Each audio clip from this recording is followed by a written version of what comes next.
Hey, well, it's lovely to be with you here this morning. I thought I'd start by telling you a little story. A few weeks ago, we had our neighbours over to play a couple of games, new to them, but we knew them well.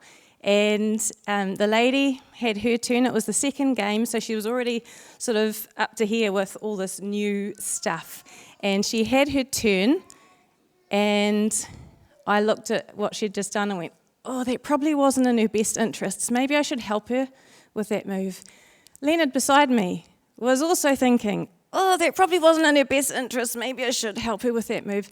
So he reached out to help her, but I looked at the piece that she'd put down on the table, and my turn was next. And I went, but that piece is in my best interest, and I'm going to grab it. And so when he went to help her, I was like, no, sorry, it's too late. I've got the piece, I've had my turn, it's now your turn. And he was slightly horrified. But sorry about that. That's how I roll. I try not to play games too often, but anyway. So if you cast your mind back, if you were here a couple of months ago at the end of the summer series, Brendan spoke to us about rest. And just observing over the last few months, I think quite a few of us have ended up in a season of rest that maybe we weren't expecting. Maybe it was just a few days, maybe it's been a bit longer. Some of us listen to that word rest and go, that is a dream, that is an idealistic something way out there. How could I ever experience rest in my life? And so this morning, I'm going to look at the first 4 chapters of 2 Samuel. It's a period of time when David was king of Judah. He wasn't yet king of all of Israel. And we're going to look and see what we can take away from this out of living out of rest, whether we are sort of in a waiting, delay kind of state, or whether life has just got all sorts of things going on all over the place. So a bit of background before we jump into the passage. David and his men had been living in Philistine territory for a year and 4 months, and the king of Philistine had given them the town called Ziklag. And so they had been living there, and this battle comes along that Philistines are going to fight Israel. So David takes his men and joins the Philistine army, and God actually, you could say, intervened. The Philistine commanders went to the king and said, hey, I don't know if you remember, but the people of Israel used to sing, Saul has killed his thousands, but David has killed his tens of thousands. Wouldn't this be a really good opportunity for him to get in his Lord's good books by turning against us? We don't trust this guy. We don't want him fighting with us. Get rid of him. Send him home. And so that was actually God's grace stepping in, because David got sent back to Ziklag, and if you know that story, when he got there, all of the women and children and older people had been captured and taken, and he was able to go with God's direction to go and save them, bring them all back. None of them were lost. So that was one way that God was showing grace. Another way was that Saul did die in that battle, and David didn't have to be there to witness it. Also, he didn't get put in that awkward situation as exactly what the Philistine commanders had said. This guy, he could turn against us in a battle. He didn't get put in that awkward situation of who am I going to fight for. So for multiple ways, God actually showed grace to David in that situation. So this is where we pick up the story. There was a young man who came from that battle to give David the crown and the band from Saul's arm. But did David react as he expected? In chapter 1, verses 11 and 12, then David and all the men with him took hold of their clothes and tore them. They mourned and wept and fasted till evening for Saul and his son Jonathan, and for the army of the Lord, and for the nation of Israel, because they had fallen by the sword. So this young man was seeking recognition, and he had an assumption of how David would respond, because everyone knew David was to be king. But actually, did he just know about David, or did he actually know David? I don't think he got the reaction he was expecting. Sometimes I feel like we approach God a little bit like that. We come to God and go, look what I did it for you. Don't you think that's pretty awesome? And God's like, oh, well, was working a little bit differently in that situation. And he's gracious, but actually, sometimes we display the way that we know about God more than we know him personally. But David honoured Saul and Jonathan by writing a lament which he taught the people, and we just have a couple of verses up here to give you an idea of what it was like. A gazelle lies slain on your heights, Israel, how the mighty have fallen. Saul and Jonathan, in life they were loved and admired, and in death they were not parted.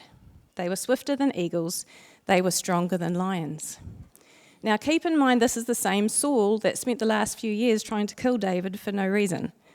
He chose not to focus on that. He chose to honour Saul. So to step into the new well is to honour what has gone before. So you'd think now that Saul was out of the way, David could just become king. But David didn't jump at his chance. He inquired of God. Chapter 2, verse 1. In the course of time, David inquired of the Lord. Shall I go up to one of the towns of Judah? He asked. The Lord said, go up. David asked, where shall I go?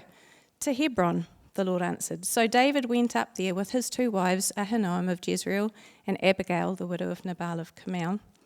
David also took the men who were with him, each with his family, and they settled in Hebron and in its towns. Then the men of Judah came to Hebron, and there they anointed David king over the tribe of Judah.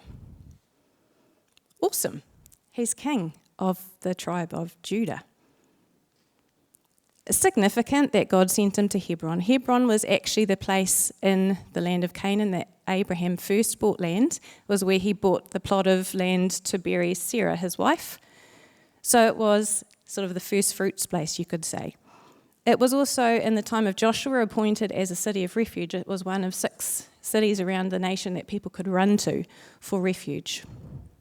It was also the city on the hill that had the sons of Anak, the giants, and Caleb and those who had mighty spirit went and fought against those giants. It was a stronghold in the nation, and they beat the giants there. So there was something significant about this place, Hebron, in the spirit realm as well, as it was the place of some pretty major battles early on.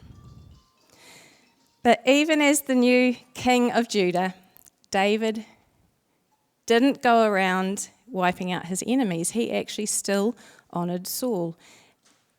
Verse 4b, when David was told that it was the men from Jabesh Gilead who had buried Saul, he sent messages to them to say, the Lord bless you for showing this kindness to Saul your master by burying him. May the Lord now show you kindness and faithfulness, and I too will show you the same favour because you have done this. So David honoured these men because they had honoured Saul. That was not the normal behaviour for a new king. But a principle that we can take from this first section of our passage is that we can live out of rest when we are secure. Now, that's all very well for David. He knew that he would be king of Israel. He had been anointed years ago. But how did he live it out?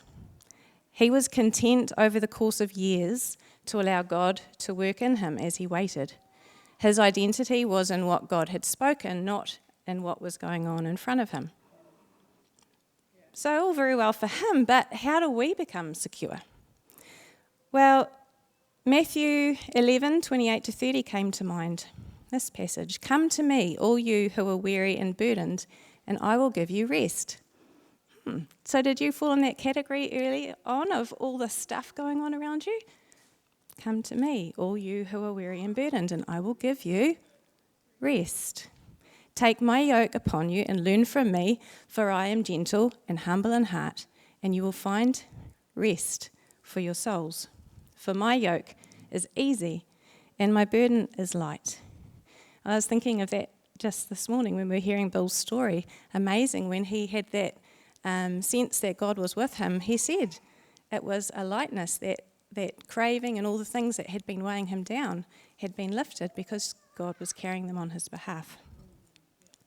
We have a picture up here of a couple of oxen, and I liked this one because you'll see one oxen's going in a nice straight line, the other oxen not so much. It's like, oh, what's over here? And oh, that looks really nice. And I feel like that was a great picture sometimes of us with God. God is walking and he stays true to where he is going. And sometimes when we yoke ourselves with him, it takes a little bit of getting used to walking in step with him. For those of us who are really structured, if he does something that's unstructured, that can be absolutely frightening, and you're just like, no thank you. But equally, for those of us who are a little bit more spontaneous, when God's like, actually, I'm walking the road, this is where we're going, it can be a little bit like, oh, but I don't like structure. I don't want to go that way. But actually, over time, we get in step with him and we learn and we grow. So when we are secure, we behave differently. We don't just go off and do something for our own benefit. Good note for me when I'm playing games. In Romans 8:14, it says, those who are led by the Spirit of God are the sons of God. We can live out of rest when we are following God's Holy Spirit, living out of sonship, growing the fruit of peace, patience, kindness, self-control. When we are living out of a sonship mindset, we receive with gratitude and with grace. When we're not secure, that's when the grabbing happens. We might have an orphan mindset or an orphan spirit. A person with no identity will snatch, might hoard, thinking, I'll store up for myself for later. They might have a look out for number one mindset. And it is so easy for us to slip into that sometimes. But we're secure when we connect ourselves to God the Father through Jesus. And if you don't know that you're secure, because sometimes there are periods of our lives that we're just like, I kind of know it in my head, but I don't know it in my heart. John chapter 10 is a really good place to go to, and there, amongst other things, Jesus explains that those that the Father have given him cannot be snatched out of his hand. Maybe you could ponder that verse I read from Romans 8, verse 14, and ask yourself, am I following God's leading through the Holy Spirit? When we position ourselves toward God, he is faithful to lead us. So what is your response when opportunities you've waited for or promises that seem within your grasp present themselves to you? Do you have those lapses of me first? Or do you receive with grace and with gratitude? We live in a culture today that glorifies busyness and stress. So how can we navigate and rest? Well, maybe it's not picking up our phone very first thing in the morning and instead spending time in prayer as we get ready for the rest of the day. Maybe it's inviting the Holy Spirit into our day right at the get-go so that we position ourselves in a place of sonship. How might we increase the way that we walk alongside Jesus through the Holy Spirit on a daily basis? Maybe it's taking our burdens to him first rather than taking our burdens to friends first and actually allowing him to take them and exchange them for his rest. Maybe it's asking him before stepping into something new and being willing to pause or change direction if that's how he leads us. Maybe it's something else for you. But everyone knew that David was meant to be king of Israel. It was not a secret. In fact, Saul himself had said it when David didn't kill him outside of a cave. But for some reason, Abner takes things into his own hands. So chapter 2, verse 8, meanwhile Abner, son of Ner, the commander of Saul's army, had taken Ishbosheth, son of Saul, and brought him over to Mahanaim. He made him king over Gilead, Ashuri, and Jezreel, and also over Ephraim, Benjamin, and all Israel. Now, we just have to pause here and note a really significant event in this chapter because it's going to make some other things make sense later. So verse 22, again Abner warned, now notice again, this was not the first time he'd done it. Again, Abner warned Asahel, stop chasing me. Why should I strike you down? How could I look your brother Joab in the face?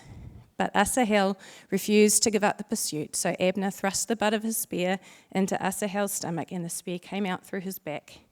He fell there and died on the spot, and every man stopped when he came to the place where Asahel had fallen and died. I just remembered what I forgot to say in my introduction. Apologies, some parts of this are a little bit gory. Those of you are a bit more sensitive than others, sorry. But we have Abner versus Joab. We have the cousin of Saul versus the nephew of David. We have the commander of Saul's army versus the commander of David's army. And they are fighting. We had tragic loss of life in this battle, 20 men killed from Judah and 360 killed from Israel. But they considered it, they talked about it as brother against brother. This was one nation. So chapter 2, verse 26, Abner called out to Joab, "Must the sword devour forever? Don't you realize that this will end in bitterness? How long before you order your men to stop pursuing their fellow Israelites?" And Joab answered, "As surely as God lives, if you had not spoken, the men would have continued pursuing them until morning." So this statement that Abner says, "Stop fighting," sounds really wise, but keep in mind that he's actively working against what God's up to by putting this other king in place over Israel. So even though his words seem really conciliatory here, actually at the same time he's working against what God's doing. So there's this weird dynamic going on. The beginning of chapter 3, it says, "The war between the house of Saul and the house of David lasted a long time. David grew stronger and stronger, while the house of Saul grew weaker and weaker." There is fruitfulness in a place of rest. In verse 6, during the war between the house of Saul and the house of David, Abner had been strengthening his own position in the house of Saul. So Abner is actively working against what God's doing, but God was at work despite Abner. He was at work despite Abner trying to prevent the inevitable. And the person that was most determined to keep David from his throne became the one who began to set it up and began to reconcile the factions. Chapter 3, verse 8, Abner was very angry because of what Ishbosheth, that's the king of Israel, said. So he answered, "Am I a dog's head on Judah's side? This very day I am loyal to the house of your father Saul and to his family and friends. I haven't handed you over to David. Yet now you accuse me of an offence involving this woman. May God deal with Abner, be it ever so severely, if I do not do for David what the Lord promised him on oath, and transfer the kingdom from the house of Saul and establish David's throne over Israel and Judah, from Dan, which is far north, to Beersheba in the south."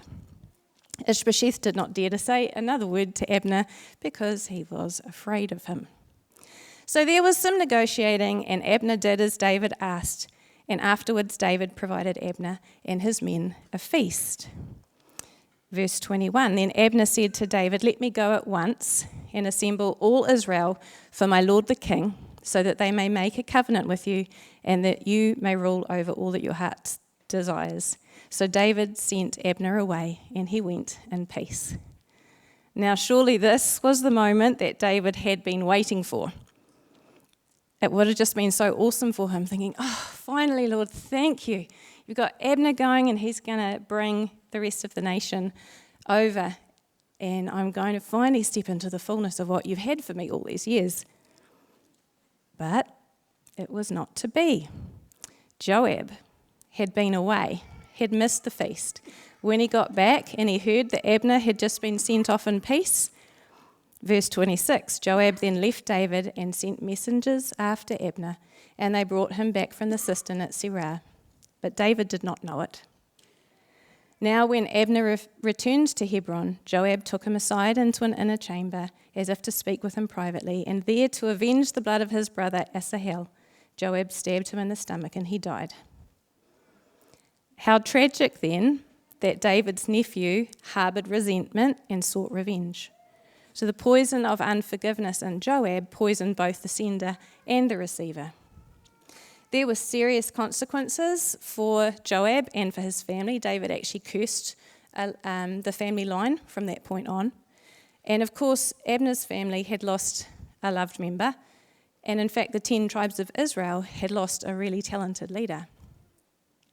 So again, this terrible act unexpectedly set a course for David that he couldn't have orchestrated himself.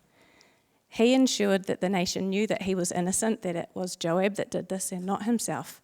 But still, because Joab killed Abner, David's rise to kingship over all Israel was delayed another 5.5 years.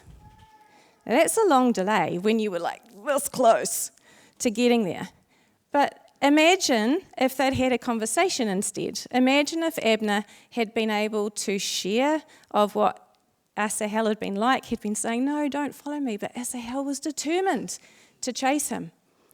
Could Joab have forgiven Abner and reconciled with him? Well, we'll obviously never know. But despite the positioning of these two men, David waited.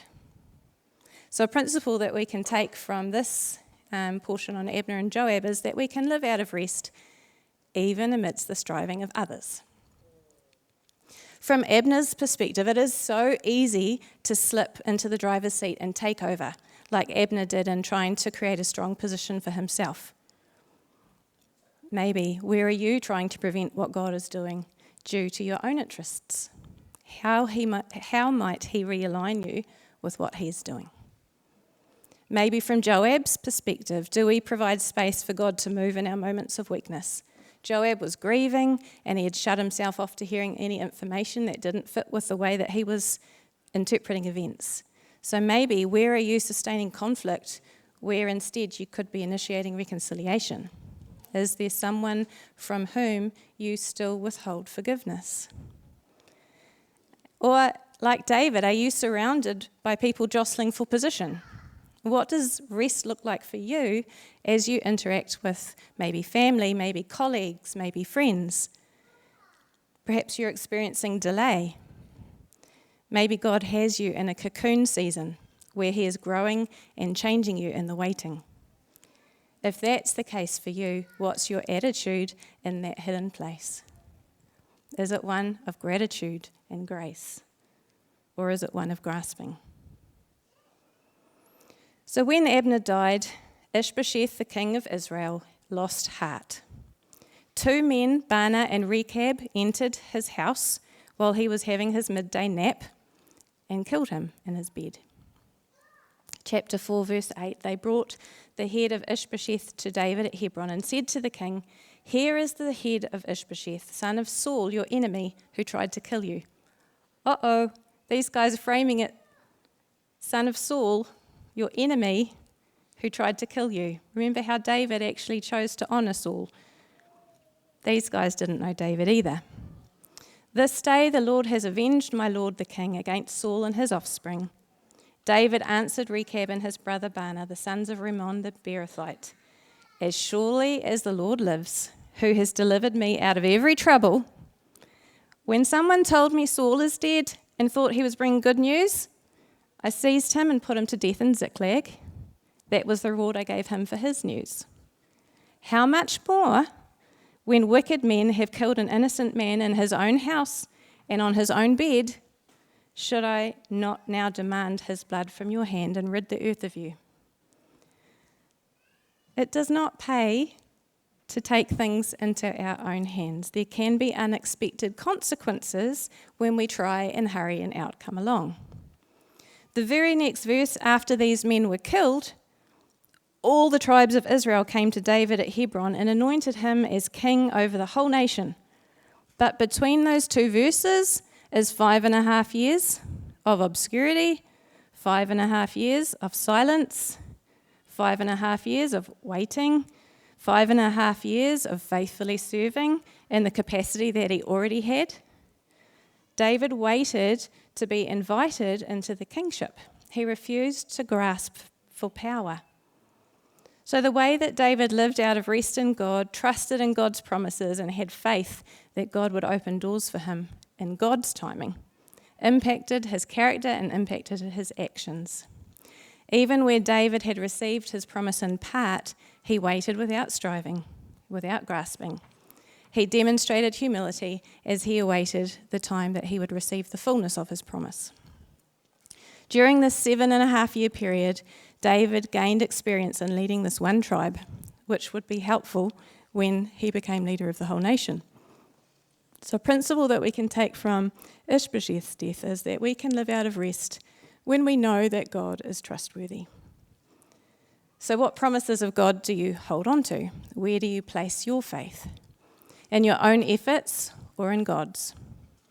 God is faithful to complete the work that he has begun in you. So let's rest in him as he does so. I was thinking often when we think, like if we're having a bit of a hard time, we think, God is my refuge, God is my shield, God is my great reward. And we kind of think of these stationary images of God. But there's a really cool description of God in Micah 2, verses 12 and 13. So it says, I will surely gather all of you, O Jacob. I will surely bring together the remnant of Israel. I will bring them together like sheep in a pen, like a flock in its pasture. The place will throng with people. One who breaks open the way will go up before them. They will break through the gate and go out. Their king will pass through before them, the Lord at their head. Now, you all wouldn't know this, but in our very first song today, we were talking about the God of breakthrough, and I was just like, oh, that's that one in Micah. It's not very often that we hear of God described as the God of breakthrough, but when we know that that is part of his character, it's a step easier to trust in him. God is capable of making a way where there seems to be none. We can trust him. Now, please note, in the waiting, David was doing what was before him. He didn't sit down and wait for God to zap him. Before he became king, he was playing the harp to soothe Saul. He was fighting battles. Then he was leading a ragtag bunch of disgruntled people around the wilderness. As king of Judah, he was now leading a tribe and growing his skills further, but at no stage was he grasping and positioning himself for what God had promised. He allowed God to do his work. So where do you have a sense of striving? Have you had a moment where you've reached out and you've taken hold of something that was to your advantage, like I did the other day? Will you bring that before your Maker and allow him to show you his faithfulness in those areas that you're unsure? Hold on to him. So these three principles that we've looked at today, each of our principles aim in a different direction. The first one, to be secure. We position ourselves to take his yoke, and in exchange he gives us rest. As we follow his direction and leading, we become sons. We are responsible for how we position ourselves. He says, take my yoke upon you. He's not going to dump it on us. We position ourselves before him. Despite how others operate or act, we can make the decision to wait with gratitude and with grace. We can live out of sonship. We are not responsible for how others position themselves. And God is trustworthy. If you're not sure about that, ask him to show you that aspect of his character. I was thinking, when I was thinking about this, there's this awesome verse in Mark 9 where there's a father. He's wanting healing for his boy, and he cries out, I do believe, help my unbelief. Sometimes we can be like that. God, I know you're trustworthy. Can you show me you're trustworthy? And when we do that out of a deep longing to know him more, he is faithful. So where you're struggling in any direction, whether it's with your attitudes, positioning yourself before God, dealing with those around you, or even believing that God can break through in your life, ask him, because he is faithful. Peace, flowing like a gentle river, righteousness